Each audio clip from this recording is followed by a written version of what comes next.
Einstein ছিলেন সাদাসিধে ভালো মানুষ। আইনস্টাইন বিজ্ঞানের ভেতর এতটাই ডুবে থাকতেন যে চারপাশের অন্য কিছুর দিকে তার খেয়ালই থাকতো না।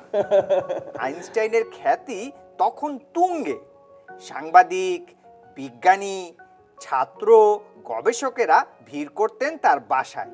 আচ্ছা, বারবার দরজা খুলতে খুলতে বিরক্ত হয়ে যেতেন আইনস্টাইনের স্ত্রী। তাই আইনস্টাইন বাসায় না থাকলে তিনি ভেতর থেকে হেঁকে বলতেন, আইনস্টাইন বাসায় নেই। একদিন আইনস্টাইন কোথায় যেন গিয়েছিলেন, বাড়ি ফিরে এসে দরজায় নক করলেন। সেদিন বোধহয় বিজ্ঞানী মহাশয় একটু তাড়াতাড়ি বাড়ি ফিরেছিলেন। আচ্ছা, তাই দরজায় নক করতেই তার স্ত্রী হেঁকে বললেন, আইনস্টাইন বাসায় নেই। তারপর রাস্তায় নেমে এলেন। রাস্তায় নেমে নিজের বাড়ি খোঁজা শুরু করলেন। আইনস্টাইন ভাবলেন উনি মনে হয় অন্য কারোর বাড়িতে নক করেছেন। আবার নিজের বাড়ি খুঁজছেন। আচ্ছা, তিনি কি তখন নিজের বাড়ি খুঁজে পেয়েছিলেন?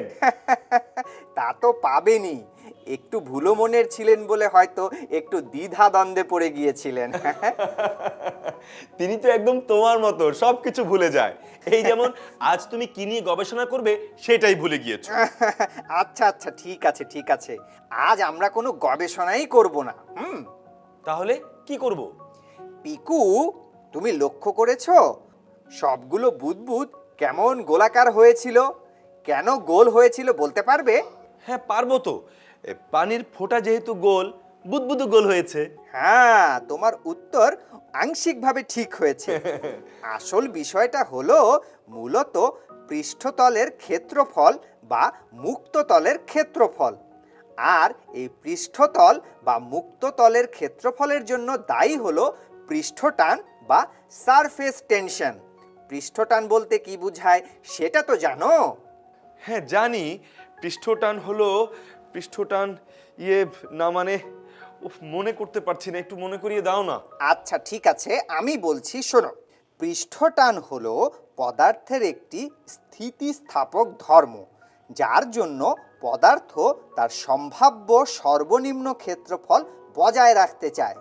ও, এবার বুঝতে পেরেছি। হ্যাঁ, পানি যখন ফোঁটা আকারে পড়তে থাকে তখনও পানি তার সর্বনিম্ন ক্ষেত্রফল পেতে চায়, আর তাই সেটি গোলাকার ধারণ করে। কারণ অন্য অবস্থায় যেমন বর্গাকার বা ত্রিভুজাকার অবস্থায় এর ক্ষেত্রফল সর্বনিম্ন হবে না।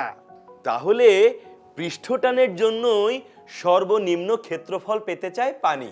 একদম ঠিক।